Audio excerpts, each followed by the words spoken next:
"You sure this account's yours? It looks like it was typed during the Stone Age, old man." The manager sneered, waving a crumpled discharge form. Laughter rippled behind the counter. Franklin Mercer said nothing.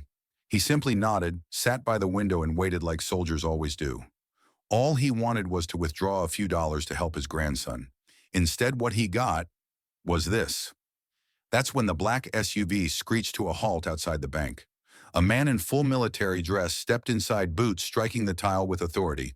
Without a word, he crossed the lobby, stopped in front of the old man everyone had mocked, and saluted. The sound echoed louder than any apology, because what came next would change every life in that room forever. Franklin Frank Mercer wasn't the kind of man who needed attention. He never had been. Born in 1934 in a small farming town in Nebraska, Frank grew up with calloused hands and quiet dignity, lessons passed down from a father who survived the Dust Bowl and a mother who believed in the power of silence over shouting. By the time he turned 18, the world was already changing, and Frank followed the call that so many young men did back then. First to Korea, then years later to the thick, unforgiving jungles of Vietnam. He didn't talk much about what he saw, not to neighbors, not even to his own children. Some things he believed were meant to stay between a man and the men who stood beside him in places the rest of the world didn't understand. His walls at home weren't covered in medals or flags. They held pictures of his late wife Marie and of a grandson who reminded him painfully, so of a son he lost to illness far too young. After Vietnam, Frank didn't come back as the same man. Not broken, but different. He didn't chase a high-paying job, didn't join the post-war veteran organizations that asked him to wear pins and wave banners. Instead, he took a quiet position as a county maintenance supervisor, mended broken fences, repaired school boilers, and kept the world turning in small, unnoticed ways. He never used email, didn't care for smartphones, and refused every holiday gathering that turned into a who served where comparison. But while Frank avoided noise, he never avoided responsibility. Decades ago, when he first opened that account at Summit Ridge Bank, he was just back from a classified operation near the Laos border. The hazard pay small as it was went straight into that account. It became a symbol, one he never touched. Over the years, he added to it quietly, as if keeping a promise to someone who no longer needed reminding. That someone was Marie. Before her cancer returned, she made him promise two things. First, don't let the world turn you bitter. And second, when our grandson is ready, help him the way no one ever helped you. Frank never forgot, and though the years piled on, his posture never bent, and his commitment never faded. Now at 91, with aching knees and a stiff right shoulder that hadn't been the same since Da Nang, Frank was finally ready to make good on that second promise. His grandson Peter had just been accepted into a state university, engineering no less. Frank didn't understand much about algorithms or robotics, but he understood legacy. He understood duty. And that account, untouched for over 40 years, was about to fulfill its true purpose. So on that cool Tuesday morning, Frank brushed off his old black cap, one stitched neatly with gold letters, Vietnam veteran. He pressed his shirt even if the cuffs were fraying, and folded his VA card and discharge papers with steady hands. He slipped a brass coin softened with age into his coat pocket, not for show, but because it reminded him who he was. Then, without telling a soul, he made his way to the bank.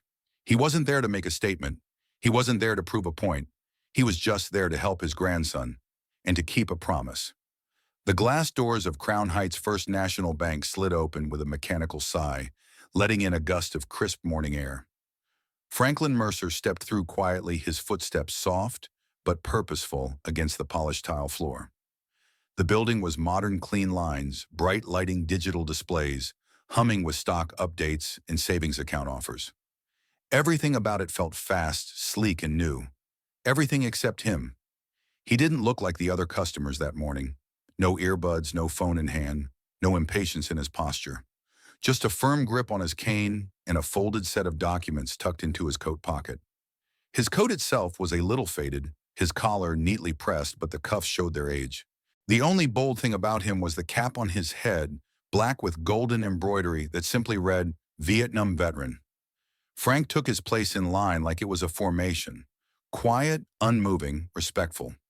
That kind of patience didn't mean much in places like this anymore, but to him it still mattered.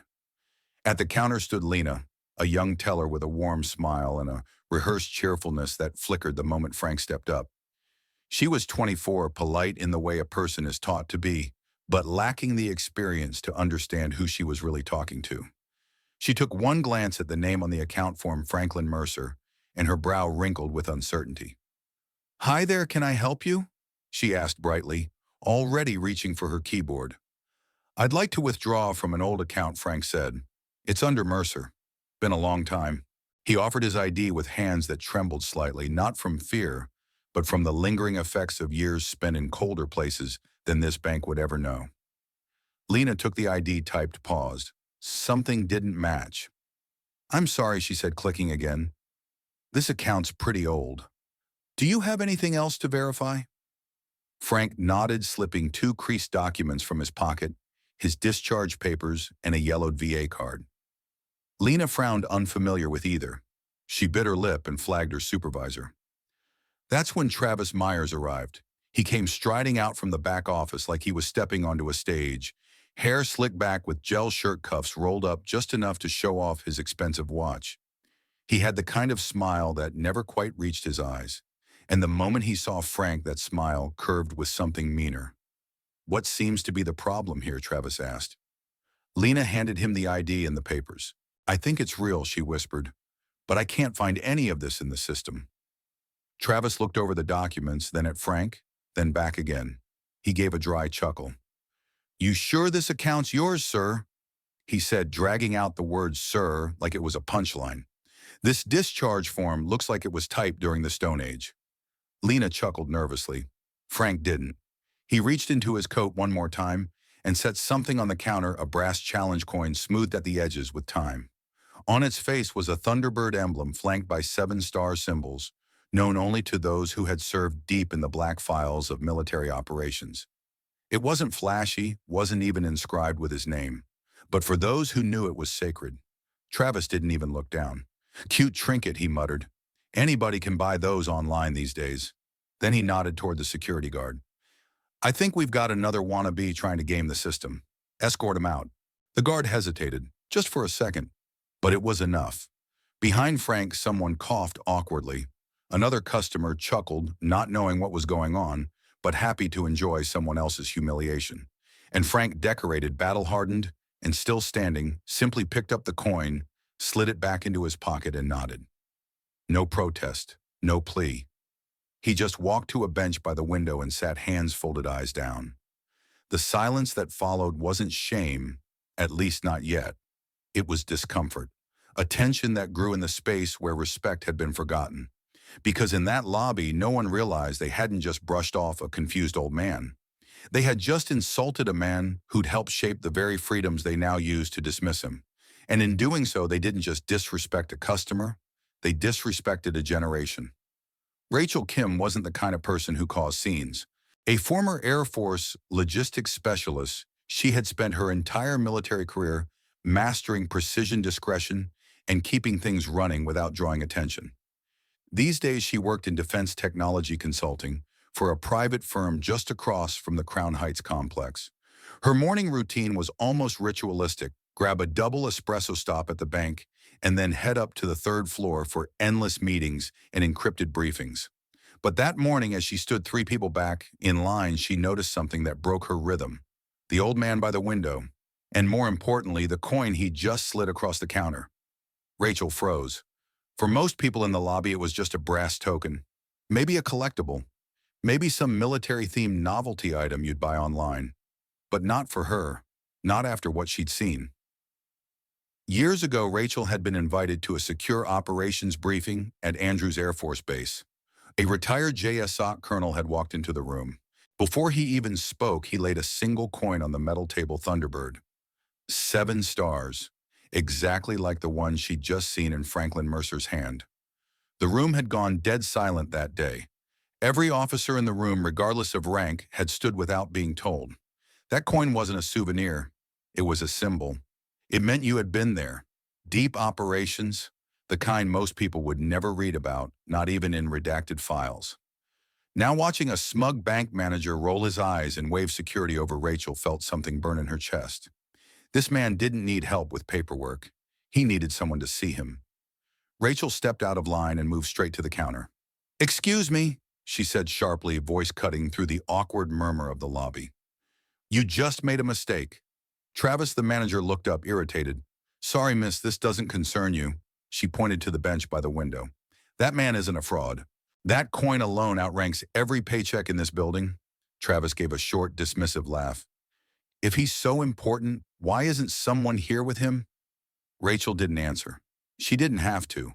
She walked out the front doors and dialed a number she hadn't used in years. The voice that answered was gravel and command. "General Abbott's line," the assistant said. Rachel replied without hesitation. "It's Rachel Kim. I need to speak to him directly. It's about a Bishop coin, Crown Heights Bank." "He's here." There was a pause. Then hold. No more questions. No confirmation needed. Rachel stood on the sidewalk watching through the window as Franklin Mercer sat still and silent. No anger, no pleading, just the calm posture of a man who had seen the world fall apart and kept going anyway.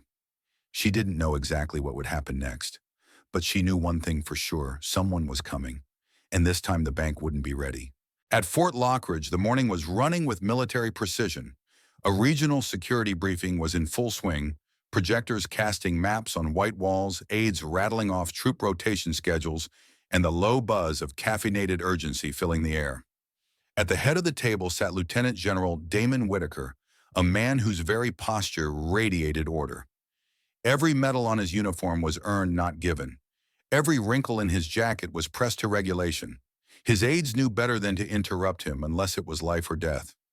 But as his chief of staff quietly slipped into the room and handed him a phone, the energy shifted.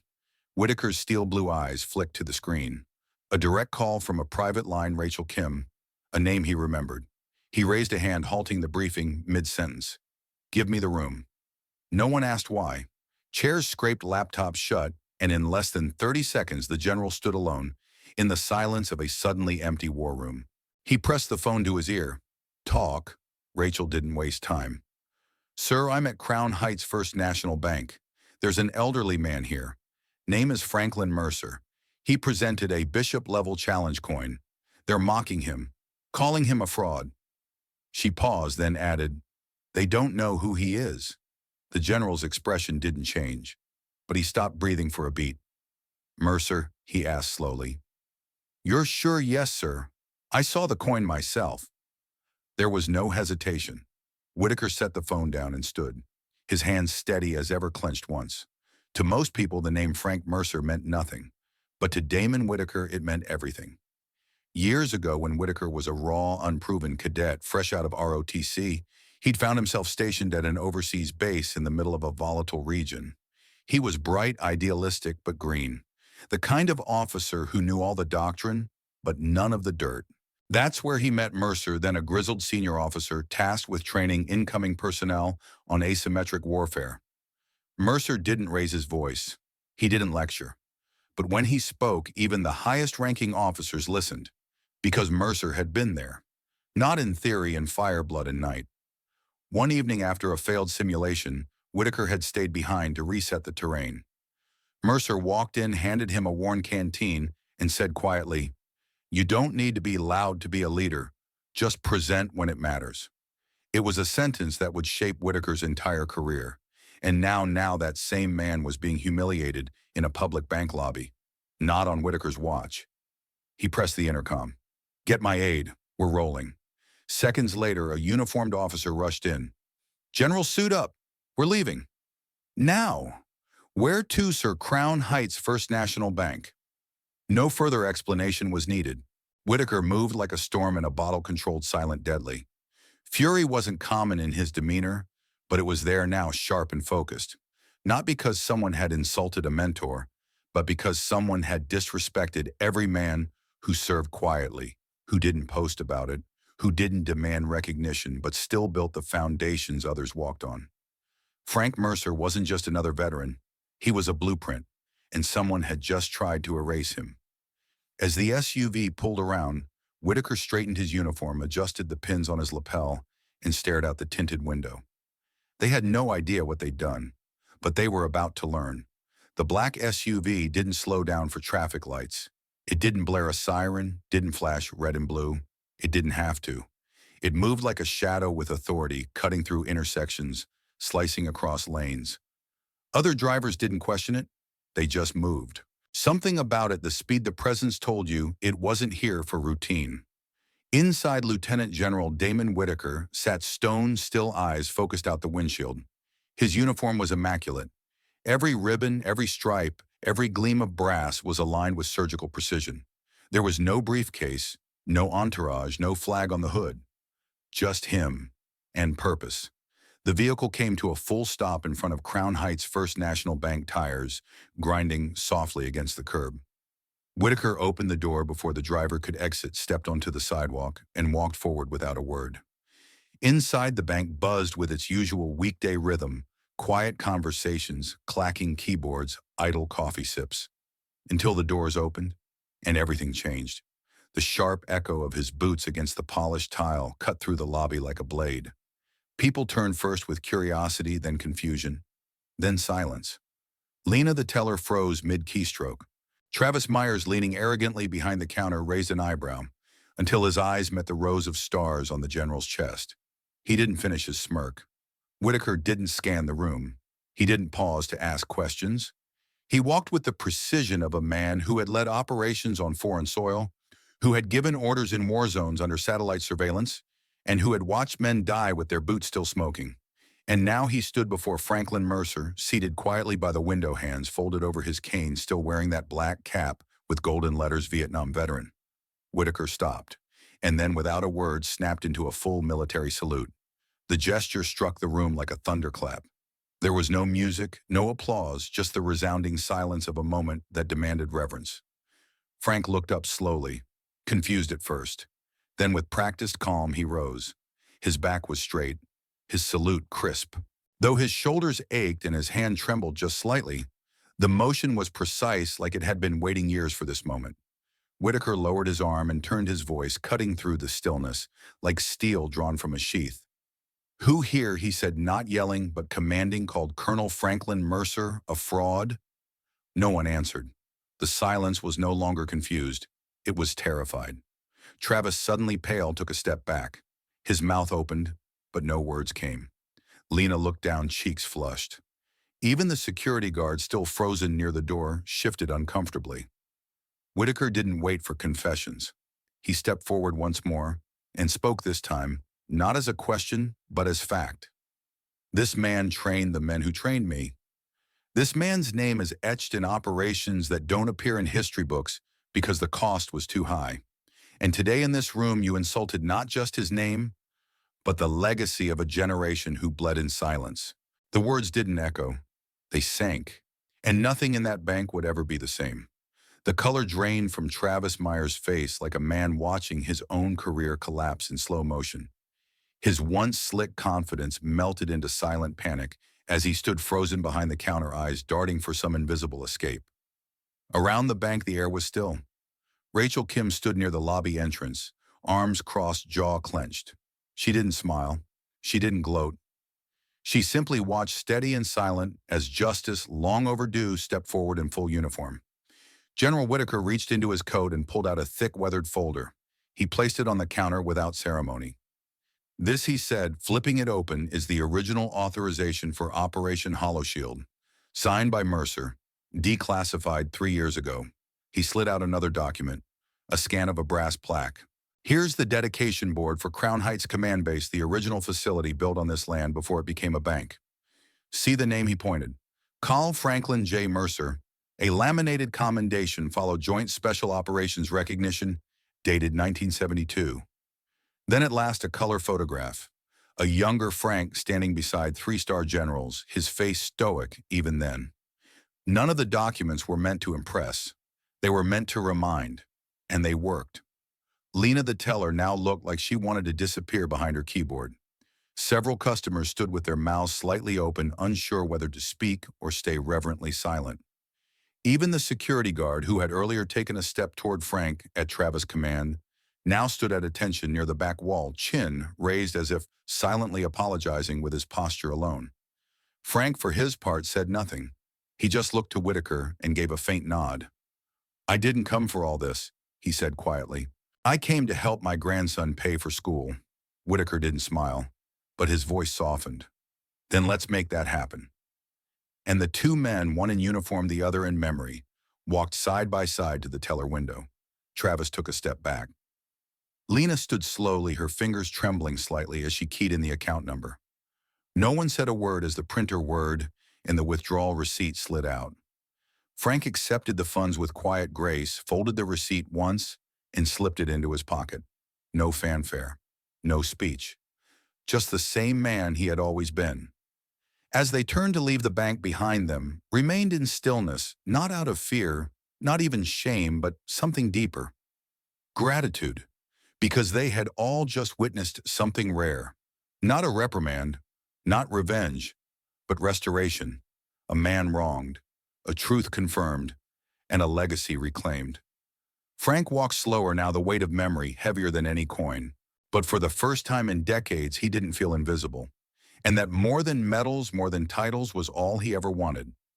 Rachel Kim had seen many things in her military career: precision strikes, tense negotiations, funerals with folded flags. But nothing struck her the way this moment did. She stood still, heart-pounding eyes locked on the two men walking away from the counter. General Damon Whitaker, crisp and composed, and Colonel Franklin Mercer, quiet as ever, but no longer invisible. As they turned toward the exit, something shifted in the room. Not the air, not the lighting, but the people. From the far corner, a man by the ATM, gray-haired ball cap, Lowe, stood up slowly. He wore a faded jacket with the unmistakable insignia of the 1st Marine Division. Without a word, he raised his hand in a slow, firm salute. One by one, others followed. A retired Navy corpsman by the coffee station. An Army reservist waiting in line with a deposit slip. Even a young woman near the customer service desk, still in civilian clothes but with a tattoo of dog tags on her wrist, rose to her feet and joined them. No command had been given, no announcement made. But every veteran in the bank stood tall, heels together, eyes fixed on Frank Mercer. And then, as if drawn by gravity rather than rules, the civilians followed. A mother held her child a little tighter. An older man removed his baseball cap. Bank staff stepped away from their screens. The hum of machinery, the clicking of keyboards, the faint buzz of conversation all stopped. It wasn't spectacle. It was something deeper. Respect returned. Frank paused, caught off guard. He turned slightly, eyes taking in the room, each face, each gesture, each quiet acknowledgement of the service he'd never asked anyone to thank him for. He blinked once, not from emotion, from disbelief. General Whitaker stepped forward again and reached into his coat pocket. In his gloved hand, he held a small velvet box, simple, dark, elegant. "Colonel," he said gently, "we've held on to this for years. Thought maybe today you'd want to have it." He opened the lid. Inside rested a circular medal, clean, untarnished, engraved not with rank or operation names, but with only 3 words beneath Frank's full name: Service Beyond Record. Frank stared at it for a long moment. No words came, no tears either. Just a slow breath, a single nod, and fingers that reached out, not with greed, but with purpose. He closed the box and slipped it into the inner pocket of his coat where the challenge coin had once sat moments before. Then he looked up at Whitaker and simply said, "It's done." Whitaker nodded back. Frank didn't have to explain. The general understood. A promise kept, a quiet legacy restored, and a lifetime of dignity finally seen. As Frank walked toward the doors, Rachel wiped her eyes and whispered to no one in particular, "That's how you honor a man like that." And no one, not even the ones who had laughed earlier, dared to disagree. In the weeks that followed, Crown Heights First National Bank was no longer the same place. The incident spread quietly, at first shared in whispers between employees, then in posts online, and finally in a formal company memo. The corporate office, sensing the magnitude of the mistake, issued a statement. But more importantly, they took action. Mandatory veteran awareness training was implemented across all branches. Every employee, new in season, was required to complete a program on how to recognize military credentials, understand discharge documentation, and most importantly, treat those who served with the dignity they had earned. It wasn't about saving face. It was about learning what they had forgotten. Meanwhile, Rachel Kim didn't stop there. The moment stuck with her, heavy and unresolved. So she used her contacts in the defense community to launch the Mercer Fund, a nonprofit organization that helped veterans, especially older ones, navigate modern banking systems.